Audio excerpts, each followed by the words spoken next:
Hi guys, in today's video I'm sharing with you all my recipe for a no churn passion fruit ice cream, and this is going to be packed with tons of passion fruit flavor.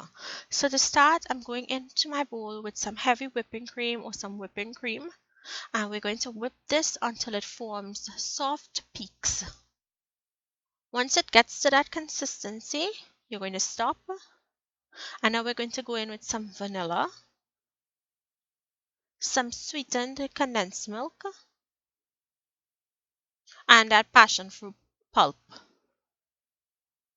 You can add more, you can add less, you can cater this to your taste buds. You can add more condensed milk also if you like. All you have to do is mix and incorporate all of the ingredients. Once it's properly mixed in, pour it into a freezer container. And this goes into your freezer until it's frozen. It does freeze pretty quickly.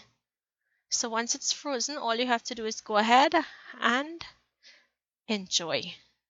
Very easy, very delicious, packed with tons of passion fruit flavor. I hope you guys enjoyed this recipe. To top it off, I'm just adding some of that passion fruit pulp on the top so your guests will know what type of ice cream you're having. So guys, if you enjoyed this, please remember to give the video a thumbs up. Thank you for watching. Please remember to like, share, and subscribe, and I'll see you in my next video. Bye.